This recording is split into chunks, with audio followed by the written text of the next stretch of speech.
दुख में सुमिरन सब करे, सुख में करे न कोय। जो सुख में सुमिरन करे तो दुख काहे होए। मित्रों, अगर ब्रह्मचर्य की सिद्धि करनी है और वीर्य रक्षा करनी है तो ये कबीर दास का दोहा बहुत ही जरूरी है। इतना गहरा ज्ञान दिया गया है, इतने सरल भाषा में, कुछ कहने की हद नहीं। इसका सरल भाषा में, सिंपल लैंग्वेज में तुमको बताता हूँ कैसे इसका यूज करना है और कैसे ये ब्रह्मचर्य की रक्षा करेगा, वीर्य की रक्षा करेगा। क्योंकि काफी सारे लोग सोचते नहीं, बस सुन लेते हैं, हाँ हमने सुना हुआ है, हमने सुना हुआ है। नहीं नहीं, सिर्फ सुनने से कुछ नहीं होता, उसके ऊपर मनन करना होता है। मनन का अर्थ होता है उसके ऊपर सोच विचार रिसर्च करनी पड़ती है, बड़े जनों से पूछना होता है। क्योंकि मैंने शास्त्र पढ़े हैं, इसलिए तुमको मैं सरल भाषा में समझाता हूँ कि वीर्य रक्षा और इस दोहे में क्या संबंध है। बहुत ही ध्यान लगाकर, थोड़ा सबको छोड़ के थोड़ी देर के लिए अब ध्यान लगाकर सुनो। बहुत ही ध्यान से सुनना है ताकि तुम्हारे दिमाग में फीड हो जाए, और जब ये फीड हो जाएगी इस दोहे को याद कर लो ना, ताकि ये ज्ञान तुम्हारे दिमाग में रहे। क्योंकि जब वीर्य नाश की इच्छा पैदा होगी तो ये वीडियो मत ढूंढते रह जाना। तुमको वीडियो मिलेगी नहीं तब तक वीर्य नाश तुम्हारा हो जाएगा, मन तुम पे हावी हो जाएगा। इसलिए बहुत ध्यान से सुनो और मन में इसको बिठा लो, स्मृति में बिठा लो, कंठस्थ कर लो। कबीर दास जी यहाँ बोलते हैं कि जो पूरी दुनिया के लोग हैं, ज्यादातर लोग, जब दुख उनके ऊपर आ जाता है, जब प्रॉब्लम सामने आ जाती है, जब सामने आग लग जाती है, जब प्यास लगनी शुरू हो जाती है, जब तुम्हारे ऊपर वीर्य नाश की इच्छा सवार हो जाती है, जब तुम्हारा मन आउट ऑफ कंट्रोल चला जाता है, जब ऐसा हो जाता है कि अब मैं कंट्रोल नहीं कर रहा, अब तो भाई वीर्य नाश की इच्छा आ रहा है, अब तो मेरा मन कर रहा है कुछ गलत वीडियो देखने का या कुछ गलत कार्य करने का, तब सब लोग घबराते हैं कि अब मैं क्या करूं, अब तो भाई मेरे ऊपर प्रॉब्लम आ पड़ी है। अब क्योंकि हम वीर्य रक्षा की बात कर रहे हैं तब मैं वीर्य रक्षा की बात करूंगा। सब कहते हैं, मन में तुम सोचते होगे, यार अब मैं क्या करूं, अब तो पंगा पड़ गया है, अब तो मैं वीर्य नाश करने वाला हूं, मुझे पता है मेरा मन मेरे को खींच के लेके जा रहा है, बस मैं करने वाला हूँ, बस होने वाला है। ऐसा होता है ना मन में, क्योंकि अब तो प्रॉब्लम सामने आ गई, अब तो दुख तुम्हारे ऊपर आ गया, अब तो वीर्य नाश की जो है वो इच्छा तुम पे हावी हो गई। अब तुम क्या करोगे?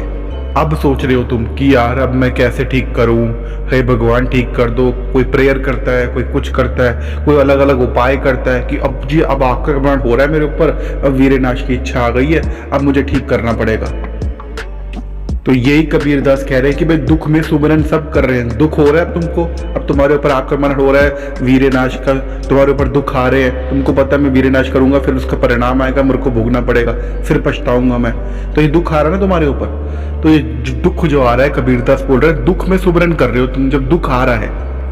मगर जब दुख नहीं होता, जब सुखी होते हो तुम, जब वीर्य नाश की इच्छा नहीं होती, ऐसा तो है नहीं कि 24 घंटे लगे रहते हो तुम, नहीं। जब तुम्हारा मन कहीं और होता है, डाइवर्ट होता है, सुख में होता है, जब वीर्य नाश की इच्छा या गलत इच्छा तुम पर हावी नहीं होती, जब तुम थोड़े अपने आपे में होते हो, अपने कंट्रोल में होते हो, तब तुम सुमिरन करते नहीं। यहाँ पर मतलब हुआ तब तुम वीर्य नाश के जो कारण होते हैं उनको हटाते नहीं, जो वीर्य रक्षा के उपाय होते हैं उनको तुम करते नहीं, सत्संग तुम सुनते नहीं, अच्छा ज्ञान तुम सुनते नहीं, तो भाई कैसे वो संस्कार बैठेंगे तुम्हारे मन में, वो अच्छी समझ कैसे बैठेगी मन में?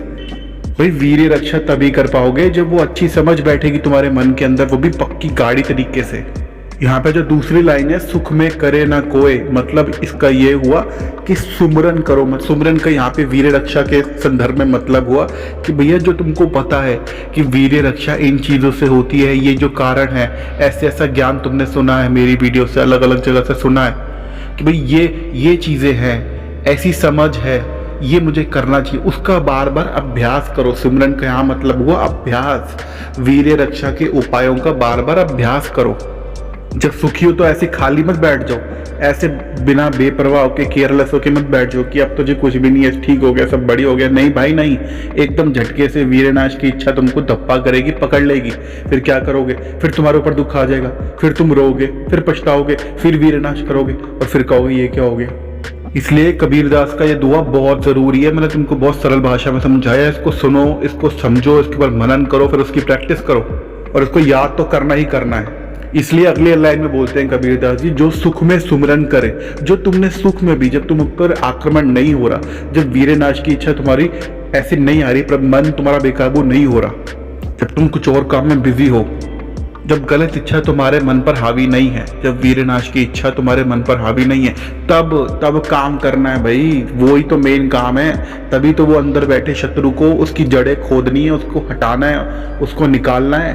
और वो कैसे निकलेगा? जब तुम उस पर आक्रमण तब करोगे जब वो सो रहा होगा, जब तुम पर वो हावी नहीं होगा। जब तुम पर हावी हो गया तब तुम क्या कर पाओगे भाई? क्योंकि वो तुम पर हावी हो चुके, तुम कुछ कर ही नहीं पाओगे।